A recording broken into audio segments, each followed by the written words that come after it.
एक समय की बात है, एक हरे भरे जंगल के किनारे एक सुंदर सा छोटा गांव बसा था। वहां रहता था एक नन्हा, प्यारा और बेहद चंचल खरगोश, चीकू। चीकू सिर्फ जानचितुर, चंचल ही नहीं, जिज्ञासु भी था।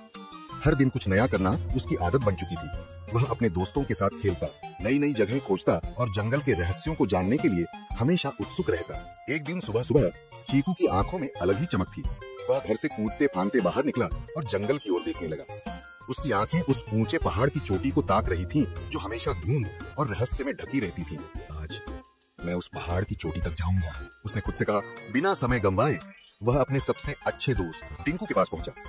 टिंकू एक समझदार और शांत कछुआ था, जो हमेशा कोई न कोई किताब पढ़ते रहता था। टिंकू, चीकू ने जोश में पुकारा, चलो ना, पहाड़ की चोटी तक चलते हैं, आज कुछ बड़ा करना है। टिंकू ने धीरे से किताब बंद की और गहरी सांस लेते हुए बोला, चीकू, उस पहाड़ तक पहुंचना आसान नहीं है। वहाँ रास्ता लंबा है और कई अजीब चुनौतियां हो सकती हैं, लेकिन अगर तुम्हारा दिल मजबूत है और साथ मेरा हो तो हम ये कर सकते हैं। चीकू की आंखें चमक उठी और बस दोनों दोस्त अपनी छोटी सी यात्रा पर निकल पड़े।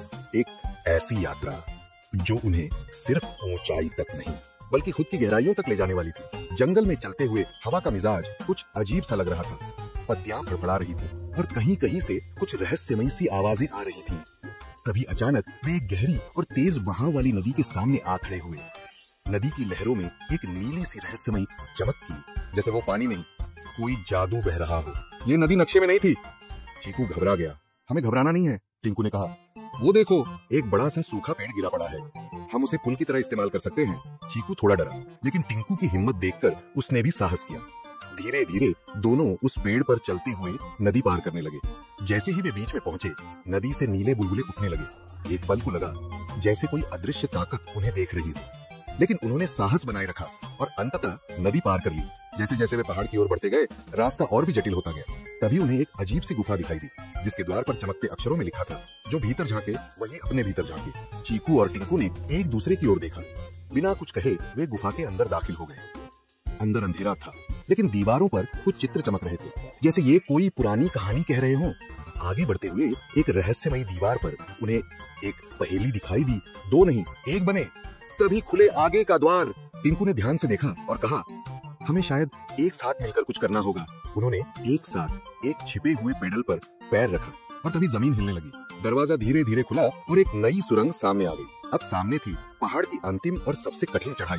मौसम बदलने लगा था, बादल गरजने लगे, ठंडी हवा तेज हो गई और बर्फ की बूंदें गिरने लगी। लेकिन तभी एक तेज सुनहरी रोशनी आकाश से नीचे आई। उसमें से एक विशाल पौराणिक पक्षी निकला। उसकी आकृति गरुड़ जैसी थी, लेकिन उसकी आंखों में शांति और ज्ञान था। उसने कहा, हे साहसी जीवों, तुमने साहस, विश्वास और एकता की कठिन परीक्षा पास की है। अब तुम्हें मिलेगा वो दृष्टिकोण जो केवल सच्चे दिल वालों को मिलता है। उसने अपने विशाल पंख फैलाए और चीकू व टिंकू को ऊपर पहाड़ की चोटी तक ले गया।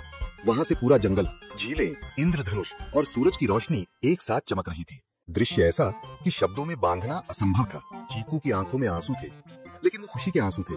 उसने कहा, टिंकू, ये सिर्फ एक पहाड़ नहीं था, ये तो हमारी अपनी परीक्षा थी। टिंकू मुस्कुराया और हमने मिलकर इसे पार किया, सच्ची दोस्ती और समझदारी से।